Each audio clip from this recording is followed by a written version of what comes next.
La revelación de Yeshua a sus discípulos desilusionados en camino a Emaús fue un profundo entendimiento de las fiestas del Señor como sombras proféticas divinamente diseñadas de los bienes venideros. El mundo gentil occidental ha crecido en completa ignorancia de estas sombras proféticas debido a que el emperador Constantino, en su deseo de establecer una nueva religión unificada, prohibió a todos los que estaban bajo su imperio celebrar las fiestas bíblicas. Las reemplazó con las celebraciones de la adoración babilónica y romana al dios Sol, la adoración a Ishtar, la diosa babilónica de fertilidad, y la adoración a Nimrod, reencarnado como el pequeño bebé Tamuz en el tiempo de invierno de Saturnales, el 25 de diciembre. Estamos dejando atrás las raíces paganas de la iglesia de Constantino y una vez más contendiendo ardientemente por la fe una vez dada a los seguidores judíos del Mesías judío del primer siglo, sin la religión de hombres del judaísmo fariseico o la iglesia paganizada. Esta es la historia más grandiosa jamás contada. Se trata de Yeshua, el profeta, el Mesías prometido. Acompáñeme aquí en la tierra de Israel a medida que emprendemos un viaje cronológico y arqueológico a través de los evangelios. Nunca se ha visto nada como esto antes. Soy Michael Rood, prepárese para un rudo despertar.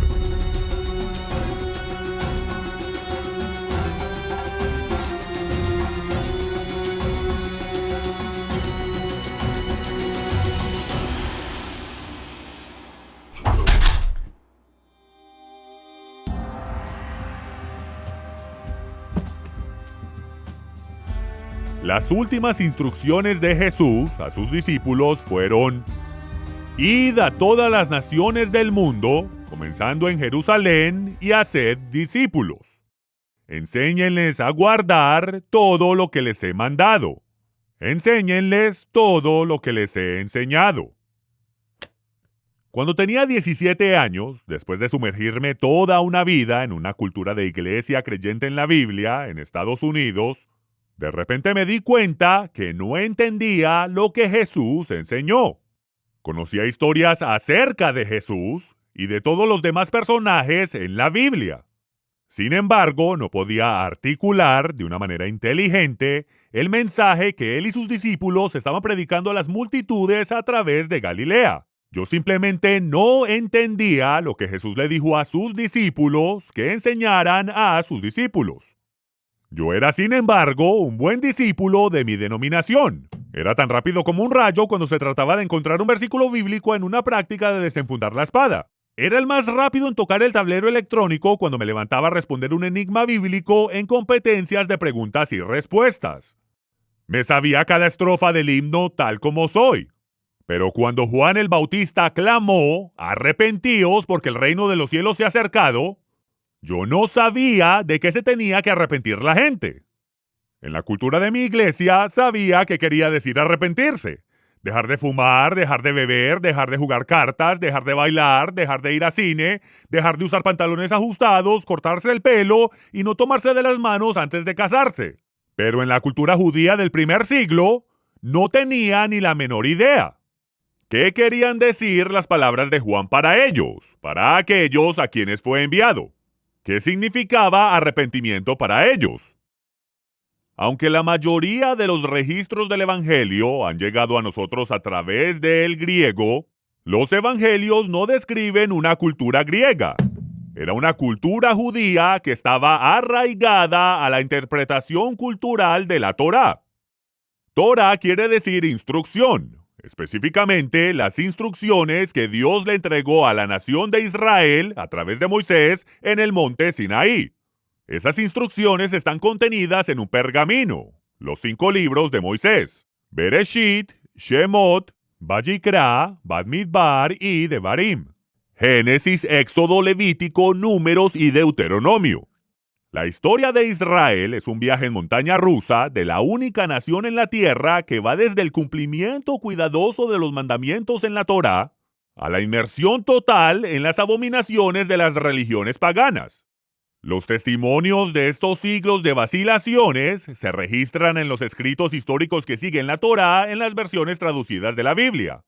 Los libros de Josué, Jueces, Ruth, los 4 libros de los reyes y las crónicas de los reyes de Israel nos llevan hasta el tiempo del cautiverio en Babilonia. Los libros de los profetas detallan las infracciones de Israel contra la Torá y las advertencias de las repercusiones. Hablan de la destrucción de la nación y de su futura reunificación de entre las naciones. El mensaje de Isaías y Jeremías puede resumirse en una palabra: teshuvá, arrepentimiento, regreso. El mismo mensaje de Juan el Bautista. Los libros de los profetas advierten y las escrituras históricas concluyen con el destierro de la población de toda la nación de Israel, tanto el reino del norte de Israel como el reino del sur de Judá.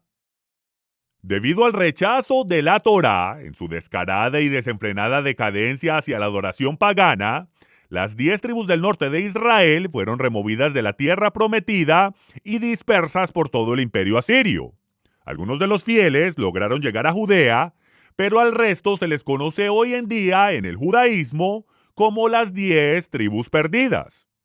Todos aquellos que vivían en Judea, que vinieron a ser llamados los de Judea y luego judíos, fueron expulsados de la tierra prometida debido a nuestra desobediencia a las instrucciones de Dios concernientes al año sabático de la tierra que debía ocurrir cada 7 años.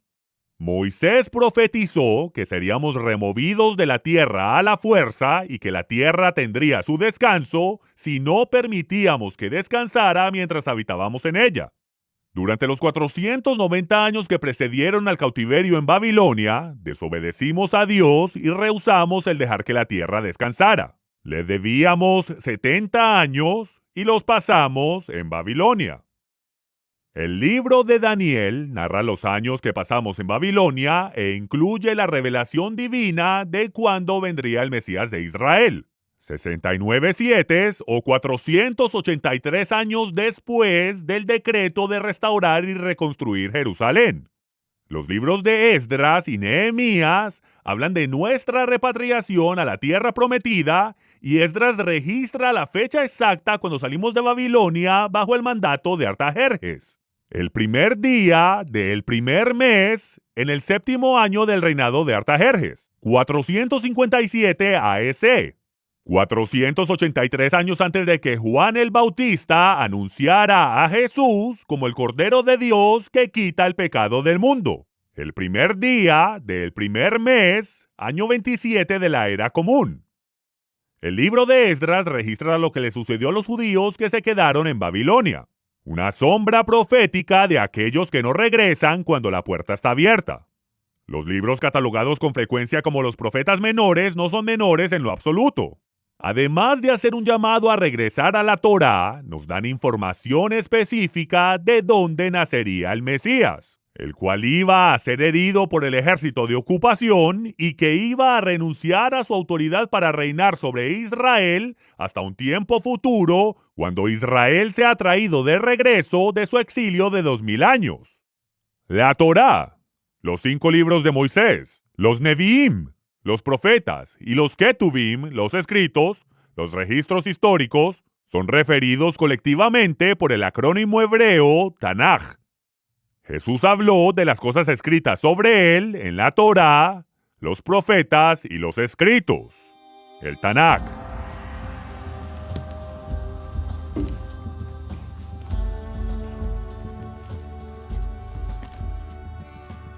Si queremos entender lo que el Evangelio del Reino significó para los judíos en los días de Jesús, vamos a tener que mirar las Escrituras desde su perspectiva. ¿Qué significaban esas palabras y enseñanzas para los que vivían en esa cultura?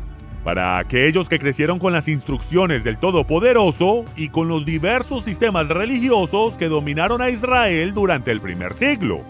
Necesitamos obtener un entendimiento del ambiente religioso de Israel en los tiempos de Jesús para poder entender el Evangelio del Reino y el cómo aplica directamente a nosotros el día de hoy.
Israel del primer siglo, el fariseísmo era la religión dominante de la tierra, y lo había sido por casi 300 años. Los fariseos estaban a cargo del Sanedrín, el cuerpo gobernante de Israel, y sus sinagogas eran el principal pilar de vida religiosa judía en todas las comunidades de Israel y más allá. Los saduceos, por otra parte, eran los sacerdotes encargados del servicio del templo en Jerusalén. Estos dos grupos religiosos estaban en conflicto en innumerables cuestiones, pero estaban de acuerdo en un asunto muy importante. Jesús les estaba arruinando la fiesta. Para entender el conflicto continuo entre Jesús y los líderes religiosos de su época, es imperativo que comprendamos el mandamiento fundamental en la Torá, el cual se repite en el quinto evangelio, el libro de Apocalipsis. En Deuteronomio capítulo 4, versículo 2, Moisés dice: «No añadiréis nada a la palabra que yo os mando, ni quitaréis nada de ella, para que guardéis los mandamientos de Jehová vuestro Dios, que yo os mando». ¿Por qué es este el mandamiento fundamental en la Torá? Porque cuando uno agrega a la revelación o sustrae de los mandamientos del Todopoderoso, ya no tenemos los mandamientos de Dios o la revelación de su voluntad. Tenemos un sistema religioso creado por hombres. En Apocalipsis 22:18, Jesús dijo: «Si alguno añadiere a estas cosas, Dios traerá sobre él las plagas que están escritas en este libro. Y si alguno quitare de las palabras del libro de esta profecía, Dios quitará su parte del libro de la vida». Si alguien añade o quita de las palabras de Jesús, ya no tenemos las palabras de Jesús, el evangelio del reino, o parte del mundo venidero. En ese sentido, examinemos los dos sistemas religiosos dominantes en la época de Jesús y veamos si podemos adquirir algún entendimiento sobre el evangelio del reino.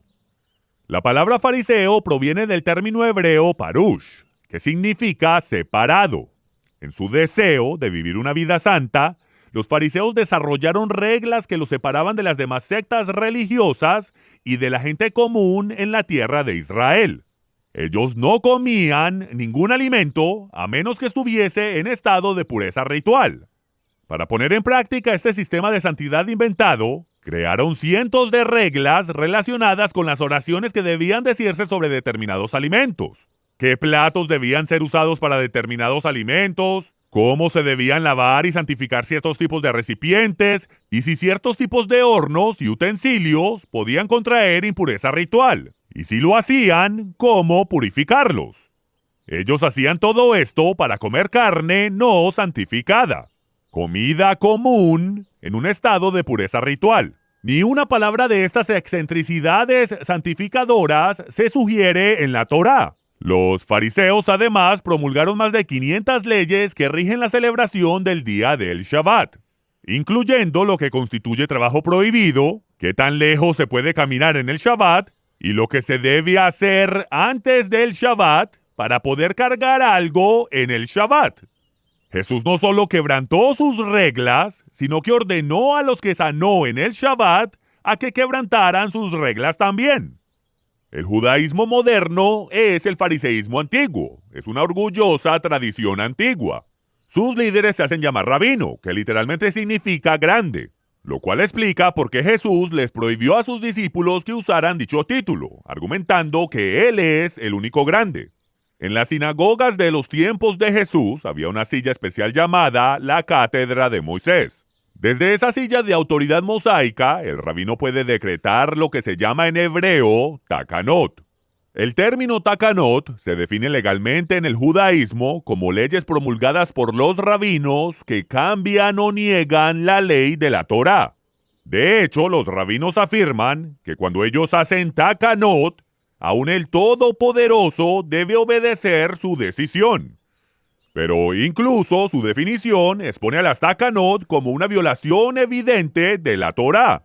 A nadie se le permite añadir, sustraer o cambiar los mandamientos que nos ha entregado Dios a través de Moisés. Los fariseos afirman que sus reglas forman una cerca secundaria alrededor de la Torá que evita que la gente quebrante la Torá.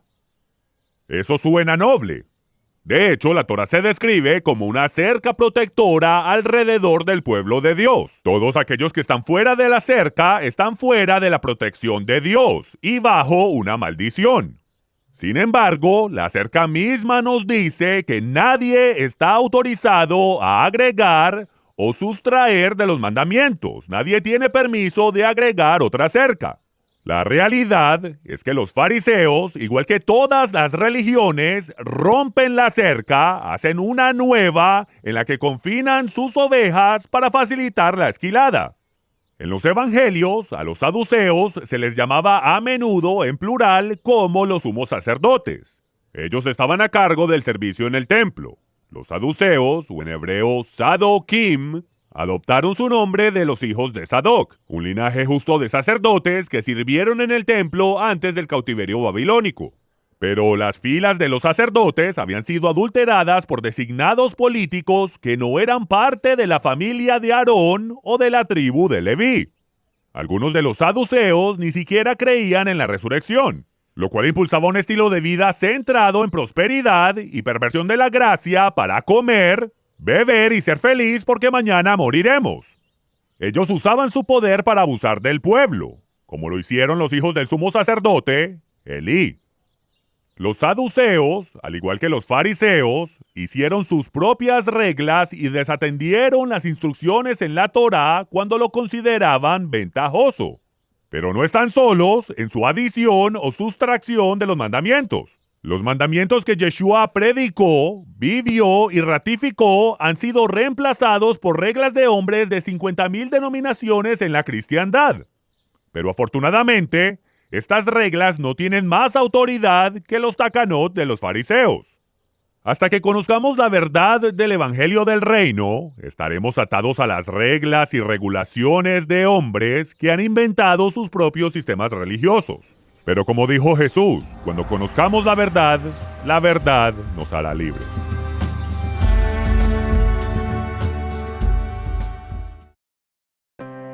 Si usted es como la mayoría, ver una de las enseñanzas en este escenario es suficiente. Diste una donación o compraste una de las enseñanzas de un rudo despertar. Pero lo que sucede desde ese escenario es solo el comienzo. Su apoyo hace mucho más. Acompáñenme. Cuando usted hace una donación o compra a un rudo despertar, usted nos permite enviarle material de enseñanza gratuitamente a personas con menos recursos alrededor del mundo.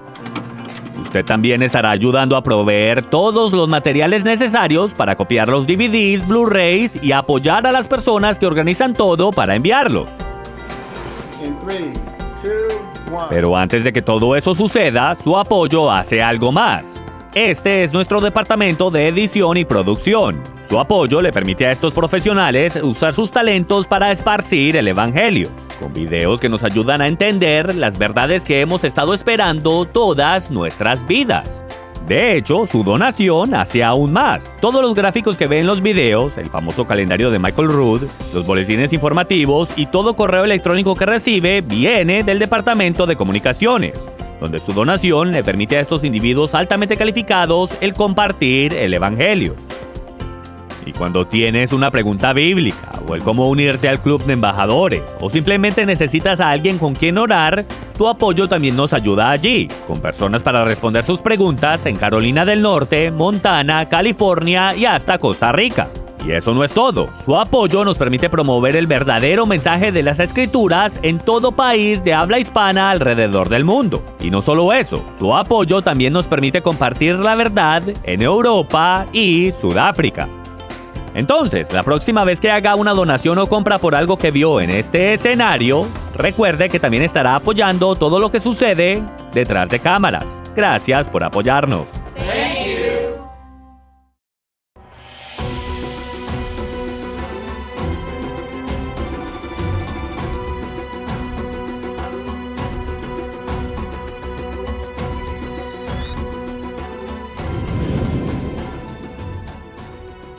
En nuestro viaje para descubrir el Evangelio del Reino, Vamos a seguir los acontecimientos en el ministerio de Jesús según el orden detallado en mi libro, Los Evangelios Cronológicos, la vida y ministerio de 70 semanas del Mesías.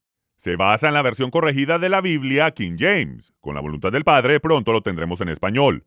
Esta versión de los Evangelios utiliza todos los versículos de la versión King James de 1611, pero actualiza el idioma, ortografía y corrige errores introducidos por los traductores que no estaban familiarizados con la tierra, el idioma y la cultura del Israel del primer siglo, por quién y para quién fue dirigido originalmente. En 1604, el rey James de Inglaterra autorizó la traducción de las escrituras al inglés. Más del 80% de la traducción fue tomada directamente del trabajo de William Tyndale. Los traductores del rey James reconocieron en su dedicatoria: nunca pensamos que íbamos a necesitar hacer una nueva traducción, sino simplemente mejorar la existente. En 1611, 3 equipos de eruditos completaron sus traducciones y publicaron la versión autorizada King James. Desde entonces se ha corregido y actualizado varias veces. El significado de muchas palabras ha cambiado desde 1611. Hoy en día estamos leyendo la versión King James de la Biblia de 1769. Ahora, más allá de corregir los errores obvios de traducción, sin duda alguna, la contribución más significante de los evangelios cronológicos es que cada uno de los más de 300 eventos de la vida y el ministerio de Jesús ha sido reconstruido en orden cronológico. Sin la secuencia y tiempo correcto, no puede haber causa y efecto. Nos quedamos con frases pegadizas, numeradas, que ahora llamamos versículos, que comúnmente se sacan de contexto y se espiritualizan. El texto sencillo rara vez y casi nunca se entiende. Un ejemplo básico de una mala traducción del texto se encuentra en Lucas 9:51, que dice en la versión King James: cuando se cumplió el tiempo en que él había de ser recibido arriba, afirmó su rostro para ir a Jerusalén.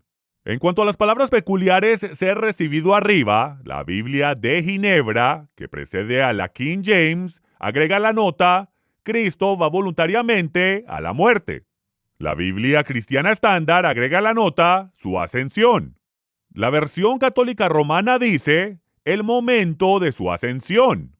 La versión Nueva Jerusalén dice: se acercó el tiempo para que él fuera llevado arriba. La Biblia de las Américas dice: cuando se cumplían los días de su ascensión. En la Nueva Versión Internacional, la NBI dice: se acercaba el tiempo para que él fuese llevado al cielo. Las palabras al cielo fueron agregadas, pero a diferencia de la versión King James, no las marcaron en letra cursiva para alertarnos que estaban agregando al texto. La Nueva Traducción Viviente y la Biblia Judía Completa concluyen: se acercaba el tiempo de ascender al cielo. ¡Espere un momento! Estamos en Lucas 9:51. Su ascensión no ocurre hasta Lucas 24:51, 15 capítulos más tarde. Jesús subirá a Jerusalén 5 veces más antes de su ascensión al cielo. ¿Qué perdieron de vista cada uno de estos traductores desde los años 1500? Las palabras traducidas ser recibido arriba, ascensión, ascenso y ascendió al cielo provienen de la palabra griega que fue usada para traducir el término hebreo aliyá, lo cual simplemente significa subida, una palabra hebrea común que se ha utilizado por miles de años. Subimos a Jerusalén para las fiestas del Señor. Subimos 3 veces al año. Yo vivo en el norte de Israel, e igual decimos que subimos a Jerusalén. Es una elevación más alta, tanto física como espiritual. Jesús no está ascendiendo al cielo. Él está subiendo a la fiesta de tabernáculos, que se detalla más adelante en el mismo libro de Lucas. Examinemos el contexto de este versículo de forma amplia, el cual se extiende por más de 4 meses. Al inicio del verano, Jesús se le revela a una mujer gentil samaritana en un pozo al pie del monte Gerizim. Esto da como resultado que los samaritanos lo reconozcan como el Mesías, el Salvador del mundo. Él pasa 2 días con ellos enseñándoles el Evangelio del Reino. Ahora, 4 meses más tarde, sus discípulos van a la misma aldea para adquirir provisiones para el viaje del último día de su vida a la fiesta de tabernáculos.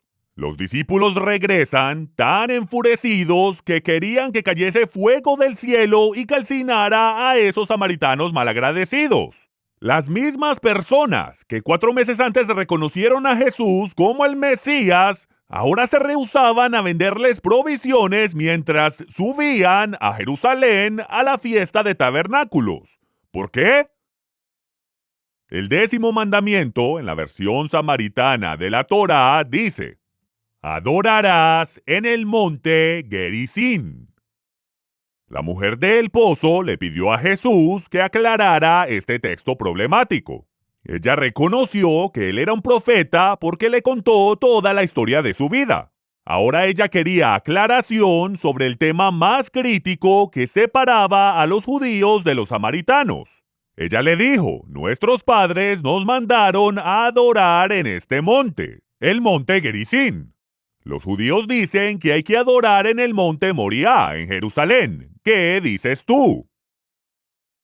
4 meses después de que Jesús fuera recibido tan cálidamente por toda la aldea, él fue rechazado groseramente porque cuando llegó el momento de que él hiciera aliyá, subiera, no al cielo, sino a la fiesta de tabernáculos, él afirmó su rostro para ir a Jerusalén, no al monte Gerizim. Jesús no iba a jugar a la iglesia con ellos en el monte Gerizim, según su versión alterada de la Biblia. Él obedecería la Torá, incluso si tuviera que quedarse sin comida. Si nosotros no entendemos la importancia del contexto del tiempo, podemos tener a Jesús ascendiendo al cielo 15 capítulos antes, perdiendo por completo el significado de este ejemplo fundamental del Evangelio del Reino. Si no entendemos la manera en que el Creador calcula el tiempo y la importancia profética de la sincronía de las fiestas del Señor, podemos ciegamente seguir malas traducciones gentiles por cientos de años. Por eso es que en esta serie dejaremos que los judíos interpreten las escrituras que los judíos escribieron, y los gentiles pueden interpretar todas las escrituras que los gentiles escribieron. Espero que les vaya bien.